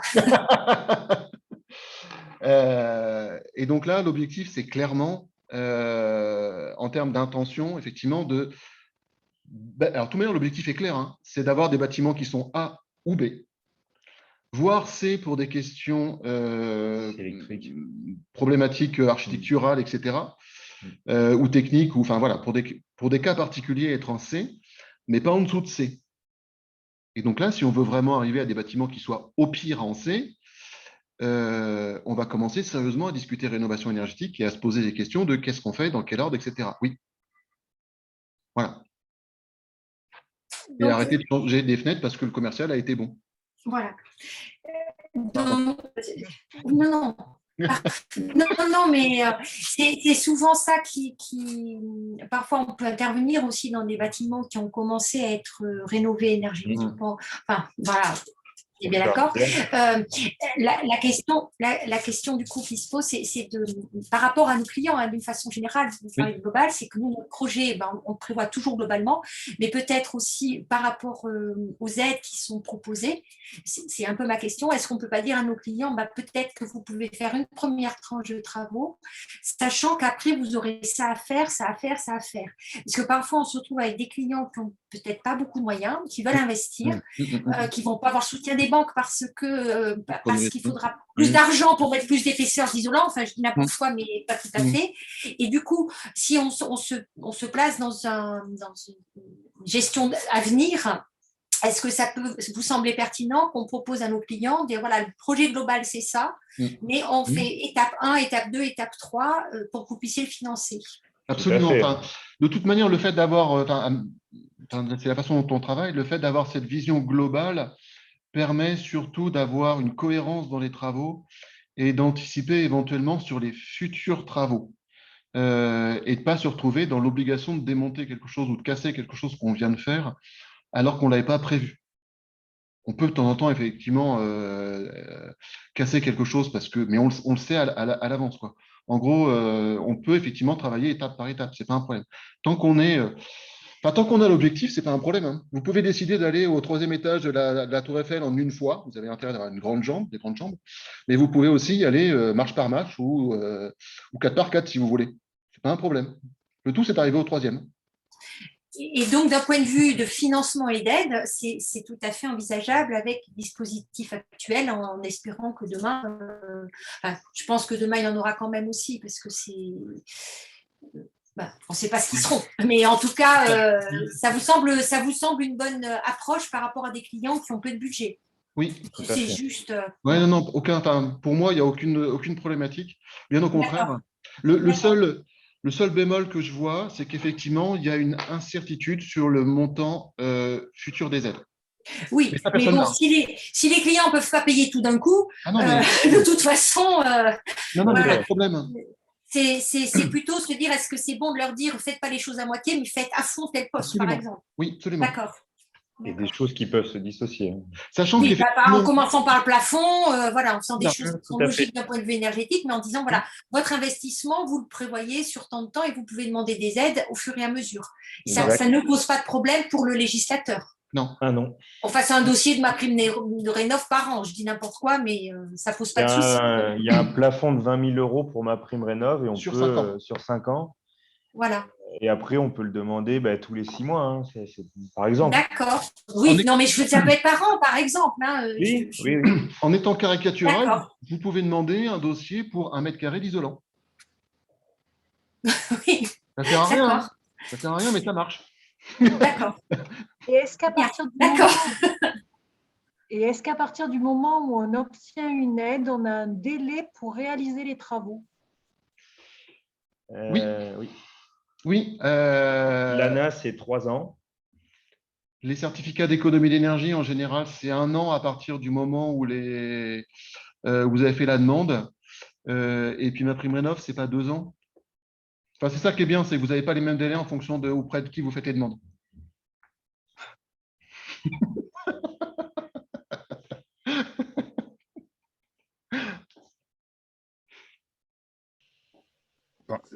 En fait, depuis le début, ce que vous expliquez, c'est qu'on ne sait pas là où on va, on ne sait pas combien de temps ça va prendre, on ne sait pas finalement si notre objectif sera atteint, mais on y va quand même. Alors, il y a l'objectif technique où là, je ne mets absolument pas en question vos compétences et là, pas de problème, on va y arriver. Ah, mais moi non plus, je n'ai pas mis en cause. Hein. Là, ça va. C'est effectivement, surtout à la période dans laquelle on va rentrer. Là, entre les problématiques de matériaux qui sont très compliqués au niveau du prix, entre les problématiques d'administratif, alors je ne sais pas pour les autres, mais je sais que dans mon secteur, c'est catastrophique. J'ai des délais qui sont rallongés pour tout et rien. Je passe ma vie à faire des PC et à renvoyer ces mêmes éléments 3, 4, 5 fois. J'ai des PC qui sont en attente, qui sont décalés, mais sur des délais qui sont absolument aberrants. Le tribunal administratif reste dans le flou aussi parce qu'il y a la Covid qui sert d'excuse à tout. J'ai des clients, ça fait 2 ans qu'on a commencé. On est encore dans le flou, quoi. Et sachant, alors pendant qu'on est en train de dessiner le tableau noir, les demandes d'aide sur Internet. Alors, vous avez la problématique aujourd'hui, c'est que toutes les demandes se font sur Internet. Donc, ça veut dire que globalement, il y a déjà des personnes aussi à qui ça va poser problème, déjà. Et derrière, le site de MaPrimeRénov' va poser quelques problèmes. Il est en train de s'améliorer, mais ce n'est pas encore ça, quoi. Ouais. Mais voilà, c'est ça. C'est quand les clients me demandent des éléments, enfin, de base, à part c'est flou, qu'est-ce que je réponds, quoi? Et d'autant plus que dans le cadre de ma consoeur Isabelle, c'est la même chez moi. C'est-à-dire qu'on a des granges et des maisons qui, quand elles sont considérées comme maisons, parce que chez nous, alors du côté Creuse, on a aussi cette grande capacité à avoir des bâtiments qui sont des maisons d'habitation, mais dont les notaires n'ont pas fait le taf à certains moments, et elles sont repassées elles sont considérées comme granges. Alors qu'elles sont là depuis 1862, quoi. Donc du coup, on est dans des situations où qu'est-ce qu'on en fait, quoi? C'est-à-dire que là, il y a une vraie problématique. Il y a une multi-problématique. C'est-à-dire qu'il y a aujourd'hui, de toute manière, le ministère est en train d'inciter fortement à ne plus autoriser la prise de terrains agricoles, de limiter l'extension urbaine. Ça veut dire que ça va inciter fortement, très fortement, à faire de la rénovation énergétique. Va rentrer là-dedans aussi toute la problématique du déplacement, etc., de l'alimentation, voilà, il y a tout un tas de questions qui vont se poser. Et globalement, comment on y répond avec l'objectif en soi, il est clair, mais déjà les PLUI qui nous ont été pondus là récemment, ils répondent à côté de la plaque. Ils sont... Allez, on va dire qu'il y a une tendance d'un côté à nous dire on va essayer de reprendre l'existant, et de l'autre côté à nous dire on va continuer à pondre des maisons en lotissement, quoi. C'est assez dramatique là-dessus, et on a des réponses pour la rénovation qui sont encore à côté de la plaque. C'est un peu effrayant finalement. C'est pour ça qu'on fait un peu d'animation aussi à côté de temps en temps. D'accord. Je pense que, en tout cas, par rapport aux clients et par rapport au dossier, je crois qu'une des meilleures choses à faire pour nos clients, d'abord nous, c'est d'avoir une certaine connaissance de ce qui peut exister, mais on ne va pas être toujours à jour, hein, on sait bien, ça se modifie tout le temps. Et entre le moment où on va rencontrer un client et le moment où il va y avoir la modification, on a avancé le projet et tout peut changer autour, mais bon, ce n'est pas forcément que les aides qui peuvent changer. Il y a plein de choses qui sont, nous, on vit dans une incertitude de plus en plus consciente depuis un an. Mais ce que je pense, c'est que déjà, le fait d'avoir des points relais, c'est-à-dire dire à nos clients, allez voir telle personne, c'est la personne ressource, c'est elle qui va vous aider à remplir votre dossier et qui va vous aider. Voilà, nous, on ne peut pas remplir de toute façon pour nos clients les dossiers d'aide, ce n'est pas dans notre compétence, c'est dans notre pouvoir, hein, clairement.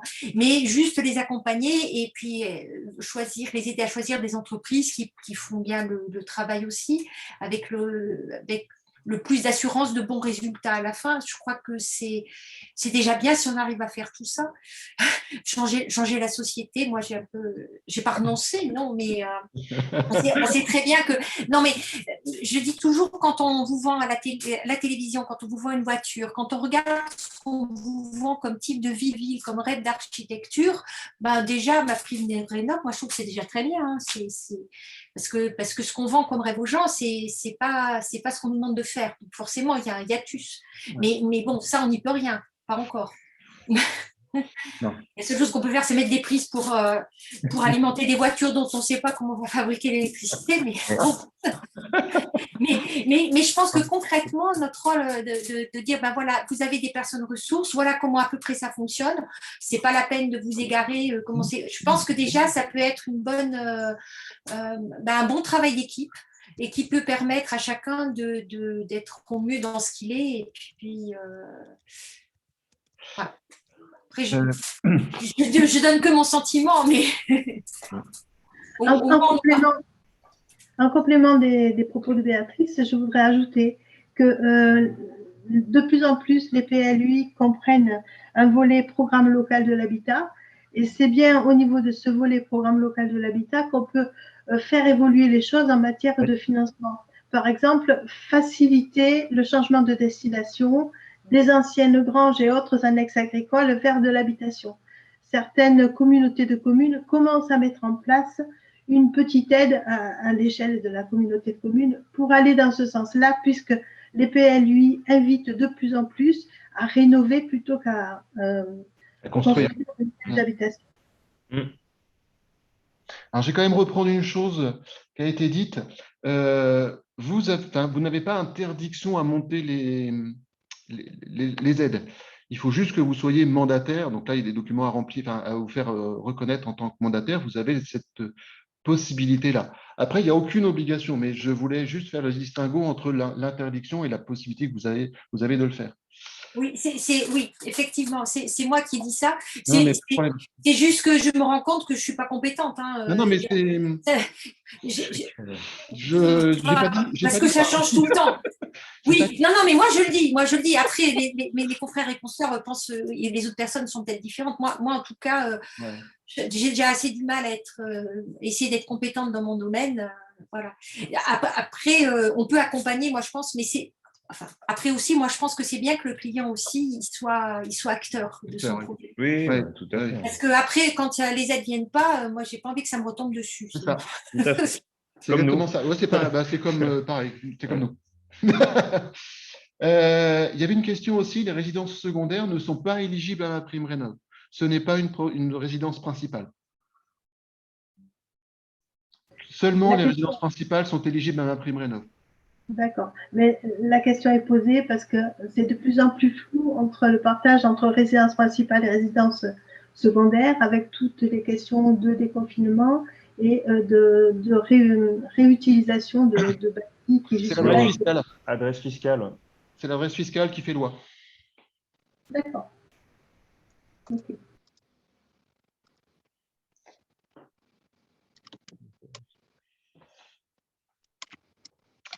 Est-ce qu'on a fait le tour pour les particuliers? Juste une dernière petite question par rapport à ce que vous venez de dire par rapport aux maisons principales qui sont seules éligibles. À partir du moment où on a une maison secondaire, on se dit on veut la rénover, on va essayer de la louer. Y a-t-il un minimum? Est-ce que c'est possible? Et est-ce qu'il y a un minimum d'années pour la louer? Oui. Alors, vous pouvez… Alors déjà, que vous vouliez la louer ou pas, vous avez au minimum les certificats d'économie d'énergie en termes d'aide. Et après, si vous voulez la louer, soit l'ANA. Soit l'ANA, et là, ça oblige 9 ans à louer à des revenus par rapport aux aides de l'ANA. Ou alors, on peut faire du MaPrimeRénov' et certificat d'économie d'énergie, puisque là, du coup, on devient propriétaire bailleur. Il y a 5 ans d'obligation de location. 5 ans. Et les 5 ans, on peut ne plus louer, en fait. Ça peut être une solution pour rénover, je dirais, une maison secondaire. Eh bien, si on a envie d'être à la retraite, mettons, on a un projet sur 5 ans, oui, ça peut être une solution de louer sur 5 ans et après, ça peut être une solution. Et quand on parle de louer, c'est de la location résidence principale. Et pas à un membre de sa famille, ni à ses parents, ni à ses enfants. Ça, c'est pour les aides de l'ANA. Pour l'ANA, oui. Voilà, mais c'est pour ça que pour les aides de l'ANA, je voulais juste préciser comment on en parlait, parce que parfois, les gens, ils envisagent de louer à quelqu'un de leur famille et on n'a droit à aucune aide dans ce cas-là. Il faut louer à quelqu'un dépendant de sa famille. Oui. Ni un ascendant, ni un descendant. Oui. Enfin, je ne suis pas dans le détail, mais c'est ça. C'est toujours intéressant de savoir. Et même pour ma prime rénov, c'est obligatoirement donc une location à l'année. C'est une résidence principale. D'accord. C'est-à-dire que c'est pas, enfin, on n'est pas sur de la location de vacances, du Airbnb, etc. Si c'est Airbnb, c'est C2E. C'est vraiment Alors après, si vos locataires ils changent tous les 3 mois, c'est pas de votre faute. Ouais. Après, on peut se poser la question sur le bâti, pourquoi il reste que 3 mois. Mais ça, c'est un autre problème. Mais tant que c'est leur résidence principale, pas de problème. Et pour ma prime rénov, est-ce qu'il y a une interdiction par rapport à louer à sa famille? Ça me dit rien. J'ai pas vu de choses. Ça me dit rien là-dessus. Faudra qu'on vérifie, mais ça me dit rien. Non. J'ai jamais vu un texte dans ce sens-là. Ça me dit rien. Au niveau des SCI, oui, mais sinon, non.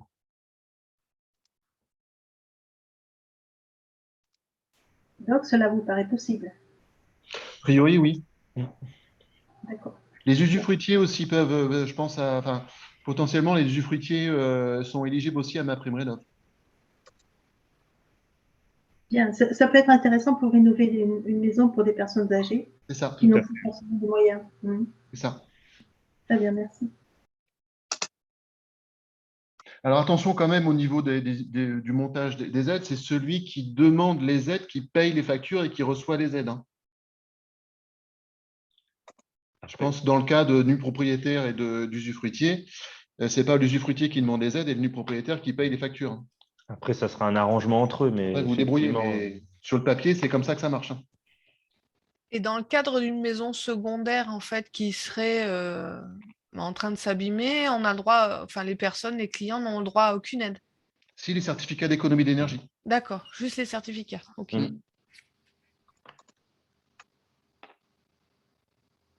Globalement, enfin, pour faire assez simple, c'est vraiment, enfin, au minimum, vous avez les certificats d'économie d'énergie dans tous les cas. D'accord.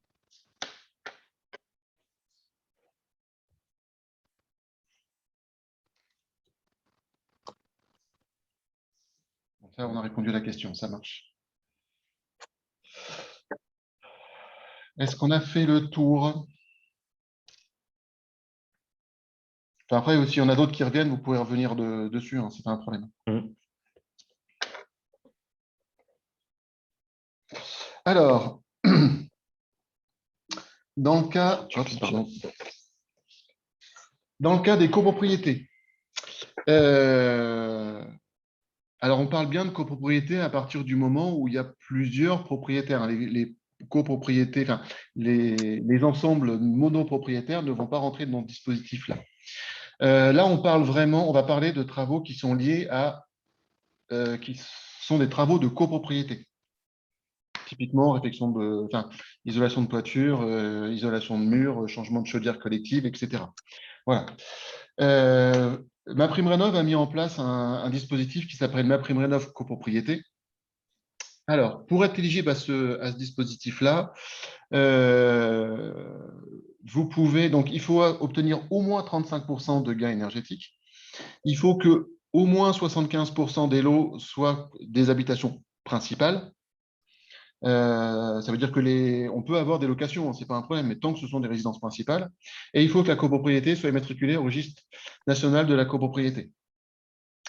Ça donne droit au niveau de MaPrimeRénov' à 25% du montant des travaux plafonné à 3 750 € par logement. Donc, ce que vous voyez là, c'est que ne va être pris en compte aucunement les revenus des copropriétaires. Voilà. Chaque copropriétaire va avoir le droit à la même aide au tantième près. Hein. Alors, on vous a fait un petit schéma, on ne va pas trop rentrer dans les détails, mais c'est juste, vous voyez un peu le dispositif. Donc, je rappelle, on est bien sur des travaux qui sont liés à la copropriété et pas des travaux privatifs. Donc, soit vous avez le dispositif pour les propriétaires occupants de passer par l'ANA, soit par les certificats d'économie d'énergie, sur un dispositif qui va varier en fonction des revenus de chaque propriétaire, soit au niveau des propriétaires bailleurs, donc même dispositif, l'ANA, certificat d'économie d'énergie et MaPrimeRénov' en nom propre. Et puis, si on a des gens qui sont en SCI, on va avoir que les C2E. Soit des demandes faites au nom de la copropriété, avec toujours les C2E, MaPrimeRénov'. Donc là, ça peut être MaPrimeRénov' à titre individuel ou les C2E au titre de la copropriété et MaPrimeRénov' copropriété. Voilà. Et après, on peut faire un mix de tout ça aussi. Si on veut s'amuser, on peut encore monter les choses. Peuvent rentrer éventuellement là-dedans des travaux d'intérêt, des travaux privatifs dits d'intérêt général. C'est-à-dire que si l'AG, par exemple, décide qu'on finit de remplacer toutes les fenêtres qui sont encore en simple vitrage avec l'obligation de les remplacer, là, on peut intégrer ce type de travaux dans ces types d'aides. Voilà, dernière chose aussi au niveau de MaPrimeRénov', au niveau des copropriétés, il peut aussi y avoir un éco-prêt à taux zéro copropriété. Voilà. Je ne sais pas s'il y a des questions à ce niveau-là. Après, ça va concerner que quelques personnes. Hein. Enfin, faut vraiment travailler. Ça ne va pas intéresser tout le monde. Non. Ensuite, on a tout ce qui est petit tertiaire. Donc, sont éligibles les petites et les TPE, les petites, moyennes, très petites et petites et moyennes entreprises.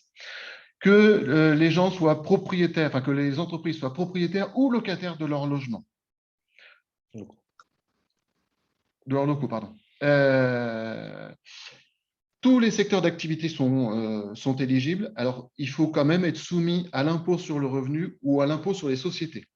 À partir du moment où vous répondez à ces critères-là, vous êtes éligible au dispositif d'aide à la rénovation énergétique pour les TPE et PME. Les travaux qui sont éligibles. Donc, on a tout ce qui est travaux d'isolation. Alors, c'est marqué, les travaux de toiture, en comble perdu, vous n'aurez que les certificats d'économie d'énergie. Hein. Et ensuite, on va avoir dans le système de chauffage, on va avoir le système, les chauffe-eau solaires collectifs, les pompes à chaleur, autres que pompes à chaleur RR, où là, il n'y aura que du certificat d'économie d'énergie. Les ventilations simple flux, hygroréglables ou double flux, les raccordements de réseaux de chaleur, les chaudières biomasse collectives et les systèmes de régulation et de programmation de systèmes de chauffage et de ventilation. Donc, vous avez en termes d'acte direct donc les C2E, un crédit d'impôt de 30% sur les travaux éligibles dans la limite de 25 000 € d'aide par entreprise, plus éventuellement des aides locales. Et puis, en termes d'aide indirecte, vous avez tout ce qui est prêt économie d'énergie auprès de la BPI de France, avec un plafond à 500 000 € de travaux éligibles sur 7 ans ou 1 million d'euros sur 10 ans. Voilà. C'est le seul endroit où on va retrouver effectivement des crédits d'impôt. Et est-ce que les professions libérales sont comprises dans les TPE, les petites entreprises ou pas?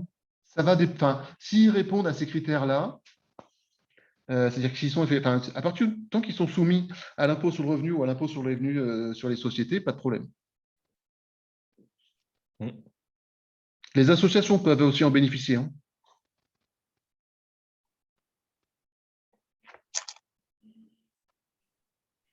Donc là, potentiellement, ça fait. Globalement, ça veut dire que oui, toutes les petites entreprises qui peuvent éventuellement vous solliciter sur ce domaine-là, oui, pas de problème.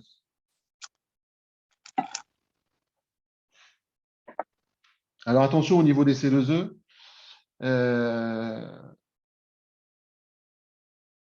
Pas de problème, ouais, pour vous envoyer du monde directement pour les copros, pas de problème. Je ne sais pas qui. Voilà. Ça dépend le secteur. Voilà, après, c'est vraiment. Vous avez vu aussi, par exemple, le changement de chauffe-eau. Enfin, j'ai déjà eu le cas, par exemple, de chauffe-eau, changement de chauffe-eau pour des hôtels, ça va pas rentrer du tout dans le dispositif.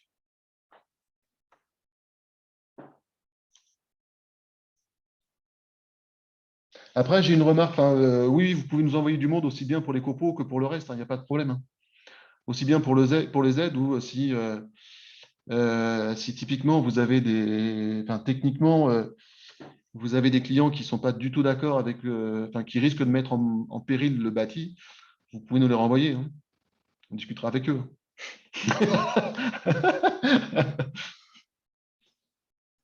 On a l'avantage de rien avoir à vendre.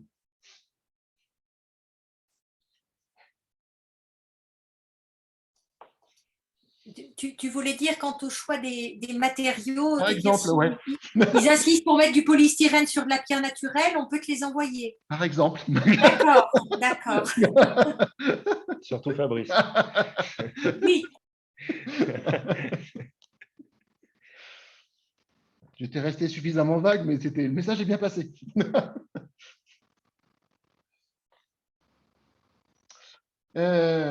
Ok, donc s'il n'y a pas de questions, alors, donc juste pour conclure, globalement, pour toutes les situations, ou quasiment toutes, on va dire ça comme ça, il y a des aides à la rénovation énergétique. Alors, on est bien d'accord, hein, sous réserve que les travaux soient faits par une entreprise RGE et que ça réponde à des critères techniques d'éligibilité. Et par contre, les demandes se font avant signature du devis. Voilà. On prend moins de risques en faisant comme ça. J'ai une petite question. Oui. Est-ce qu'il y a d'autres... alors, il y a eu des isolations de toiture à 1 €. Est-ce qu'il y a d'autres aides comme ça, peu chères, on va dire, pour des gens qui ont des revenus minimum? Ben, ça va être le C2E, ma prime rénov, qui maintenant on peut arriver à 90% au maximum. Voire même, on a vu des devis, on revenait à 0. Oui, ils font la subtilité, si je puis dire, ils font 90%, ils font une remise commerciale de 9,9% ou 10%. D'accord. Après, nous, on s'est battu contre l'isolation à 1 € parce qu'en fait, les entreprises ont vendu à prix et pas de technique, avec tous les résultats qui vont derrière, hein. Il suffisait de se promener là quand il y a eu les 3 flocons qui sont tombés cet hiver et de se promener en ville et de regarder les résultats d'isolation à 1 €. C'était édifiant. Sur les toitures, c'était absolument extraordinaire, j'ai trouvé. Je l'ai fait faire chez moi parce que j'ai pas eu le choix. Voilà. Mais voilà, je me posais la question effectivement par rapport à ça. Si effectivement c'était une bonne méthode, après faute de mieux, j'ai envie de dire, j'avais pas le choix. Voilà. Dépend, il n'y a pas eu que du. Après, c'est pas forcément le fait que les gens aient à payer 1 € qui m'a posé un problème. Oui, c'est la solution. C'est ça, voilà. C'est la solution de rénovation. Moi, c'est vrai qu'on m'a proposé l'isolation en flocage, quoi. Bah, de toute manière, c'est pas forcément la mieux, je pense. Moi... Non, mais qu'on peut contrôler comment c'est fait, je dirais. Ça, après, c'est toujours contrôlé par un bureau indépendant. Moi, je sais que c'est Veritas qui est venu chez moi et qui a contrôlé, qui m'a dit que c'était OK. Mais après, j'ai pas de notion suffisante pour dire c'est bien ou c'est pas bien, quoi. Il ne vérifie pas partout, parce que moi, j'ai vu des projets où ça a été fait et où la VMC est recouverte, où la VMC, il y a un tuyau qui est percé, on s'en fiche. Voilà. Ce sont les conséquences derrière sur les autres cours d'État. Voire même, carrément, ça peut aller jusqu'à mettre en péril le bâti. Hein. Oui. Pour information, j'ai été mandaté par la gendarmerie pour une 60aine d'expertises sur les isolations à 1 €, une 50aine. Il y a 1500 plaintes déposées sur l'ex-Limousin. Ouais. Voilà, avec des travaux d'amélioration énergétique, j'en ai vu certains qui, en fait, aboutissaient à quelque chose de moins performant que ce qui existait. Absolument. Par exemple, j'ai en mémoire l'isolation d'un plancher bois sur une cave, comme on trouve dans beaucoup de maisons anciennes, où on avait de la laine de verre, certes un peu âgée, qui était disposée entre les solives. Mais bien potée. Et la solution a consisté, enfin, par les entreprises, donc ces entreprises parisiennes avec de la main-d'œuvre étrangère, pays de l'Est. Ils ont enlevé toute la laine de verre, ils ont vissé du polystyrène gris dégueulasse, là, en laissant en gros 10 sous les solives, en laissant 10 cm en périphérie des murs. Quoi. Bah, en fait, il n'y a pas d'isolation. À la rigueur, c'est pas plus mal parce que ça va permettre au moins à l'humidité de pouvoir sortir. Ouais, mais enfin, l'isolation, c'est 0. Hein. Ah non, 0, on est d'accord. Pas de problème. Donc, ça a été clairement le dispositif a été clairement dévoyé. Quoi. Alors, il ne faut jamais oublier que l'isolation à 1 euro n'a jamais été un dispositif, ça a été une offre commerciale de société. C'est-à-dire qu'en fait, il y avait des aides, et tant que le coût de revient était inférieur à l'aide, l'entreprise pouvait vous proposer l'isolation à 1 euro. Et les aides ont été revues au mois de juillet, là, justement pour arriver à arrêter cette isolation à 1 euro.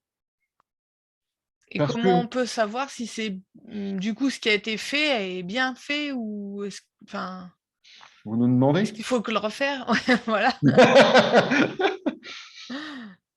Après, on a récupéré un document de l'agence de qualité, je ne sais plus, l'AQC, sur la rénovation énergétique des combles perdus, où quand on met tout en œuvre pour que ce soit bien fait, c'est juste pas possible qu'on soit à 1 euro.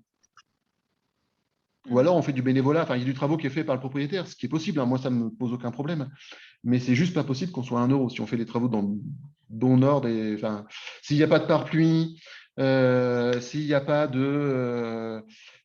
si on veut assurer un espèce de cheminement pour assurer les opérations de maintenance ultérieures, voilà.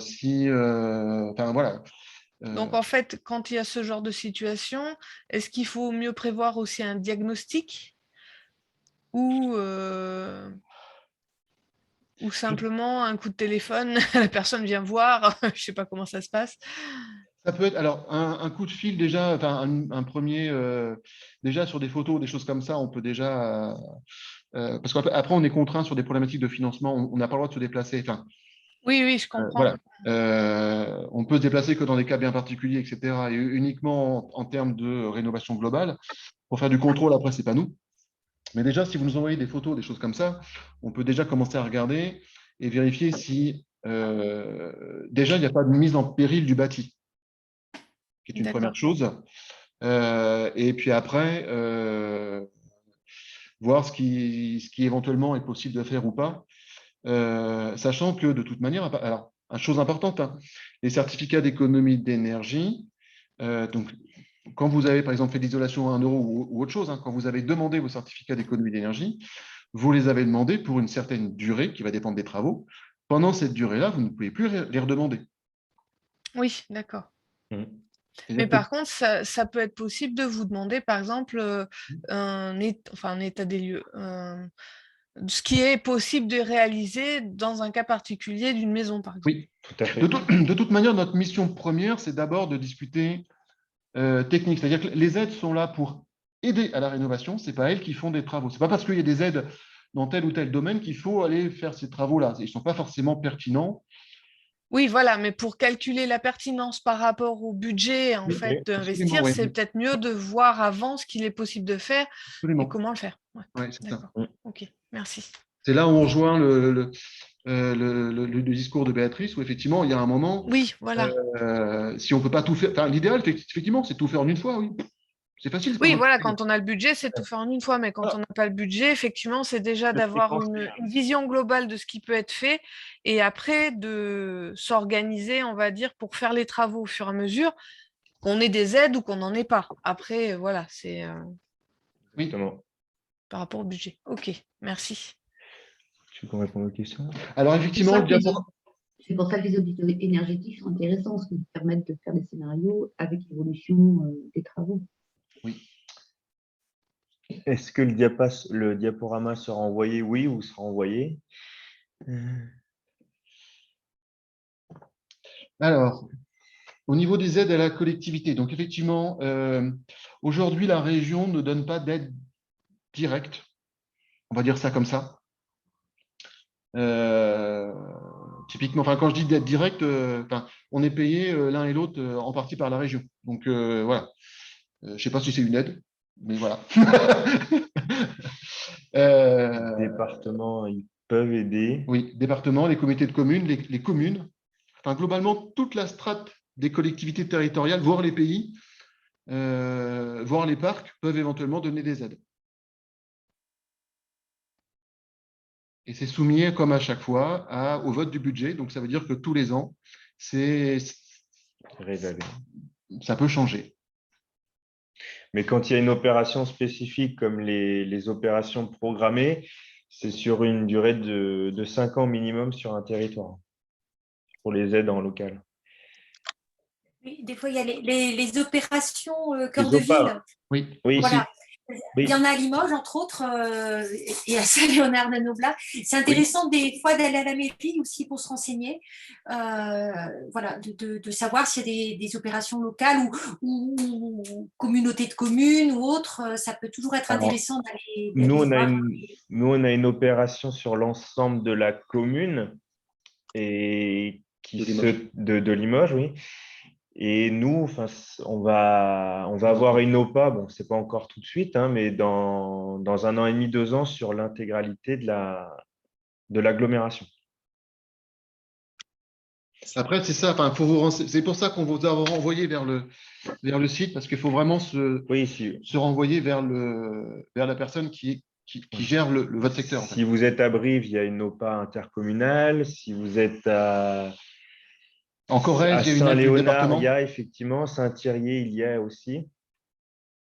En Creuse, il y en a aussi. En Creuse, il y en a sur Guéret. Voilà. Alors, pour ceux qui veulent les aides à la copro, il suffira juste de nous le renvoyer. On a un petit récapitulatif. Si vous le souhaitez, on peut vous envoyer ça. Il suffit juste de nous le demander. On ne va pas l'envoyer à tout le monde, parce que, sauf si c'est pertinent pour tout le monde, mais voilà. Vous ne serez pas tous concernés, je pense. Moi, je me dis que si on pouvait tous l'avoir, pas de problème. Parce qu'on ne sait jamais, hein, on ne sait jamais. Non, mais pas... On vous Madame Grèce vous l'enverra, on lui transmettra et vous l'aurez tous. Ouais. Après, il faut savoir que ma prime rénov', ça se termine, je crois que c'est fin d'année prochaine. Pour le moment, sauf si c'est reconduit. Oui, de toute façon, on a bien compris que chaque fois qu'on a besoin d'un imprimé, du renseignement, etc., il faut aller à la source pour voir ce qui est changé. Mais bon, on a un peu l'habitude maintenant. Non, mais c'est pas méchant ce que je vais dire, mais les permis de construire, voilà, on en est à tel truc, voilà. C'est chaque fois, il faut aller à la source, il ne faut pas prendre, parce qu'on ne sait pas ce qui a pu être modifié. Enfin, on est censé le savoir, mais des fois, on peut passer à côté. Donc, voilà, aller à la source, voir les personnes ressources, voilà. Et regarder ce qui a pu être nouveau aussi en termes d'OPA, etc. Chaque fois qu'on intervient sur un territoire, parce qu'on n'est pas forcé non plus d'être toujours sur un territoire qu'on connaît depuis longtemps. Donc, c'est ça. Voilà. Donc, on va vous embêter, en fait. On est payé pour ça? Super. Oh, des gens qui nous disent qu'on est payé pour les embêter. Oh là là, ça c'est un sacré service. Hein. Après aussi, selon le secteur, vous embêterez d'autres personnes. Non.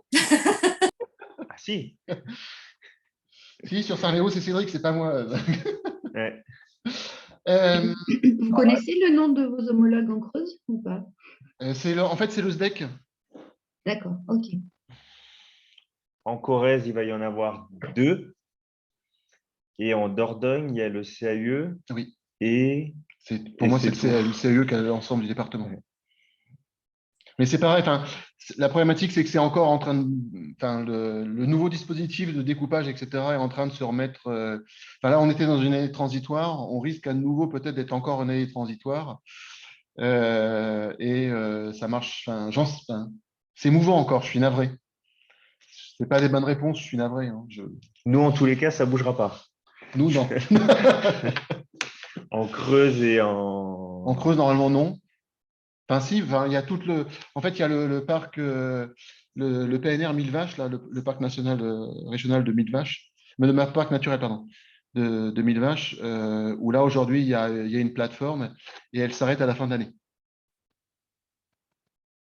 Et donc, en fonction de chacun va récupérer tout ce qui était en Haute-Vienne, va revenir. Normalement, ça devrait être le SEHV qui devrait s'occuper de ça. En Creux, ça devrait être le SDEC. Et puis, la Corrèze, ça devrait être le CPIE de Tulle. Voilà. Et en Dordogne, toujours le SAU. Oui, mais là, on n'est pas touché par le. Ouais. Donc voilà, je suis navré, c'est mouvant. Est-il possible d'avoir un texte? Alors, je suis navré, je n'ai pas compris, je ne vois pas ce que vous attendez comme réponse. Il y a quelqu'un qui a demandé le texte complet des sigles. Un glossaire, peut-être? Je veux bien, mais alors, je crois qu'on a évité de trop en utiliser.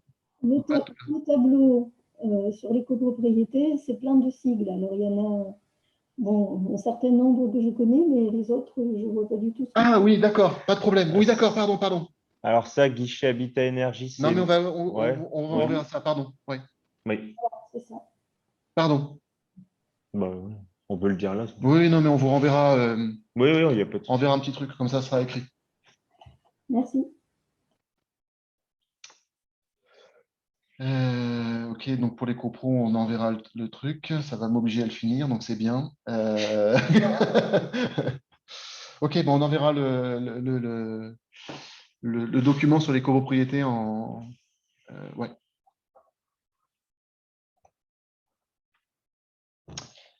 Est-ce qu'on a répondu à vos questions? Est-ce que vous en avez d'autres? J'en sais rien. Ils en auront après. Oui. Merci à vous. En tout cas, vous avez de l'humour, heureusement. Je suis d'accord avec Isabelle, ça fait du bien parce qu'on se montre. Ils sont pas tous drôles. Vu le métier qu'on fait, on a intérêt d'avoir un peu d'humour parce qu'il y a des fois, on fait comme ça. Bon, ça marche. Donc, si vous n'avez pas d'autres questions, écoutez, donc on vous fait passer la présentation, une petite fiche un peu plus complète que ce que je vous ai donné sur les copropriétés. Et un glossaire. Un glossaire sur les abréviations. Oui, sur les abréviations, voilà. S'il manque rien. Merci pour ces informations. Ça marche. À votre service. Au revoir. Au revoir. Oui, Bonne journée à vous. Au merci revoir. beaucoup. Et très bonne initiative à renouveler dès qu'il y a des changements. C'est ça tous les 6 mois. Donc à bientôt. C'est ça. À bientôt. Au revoir tout le monde. À demain. Au revoir. Au revoir. Au revoir.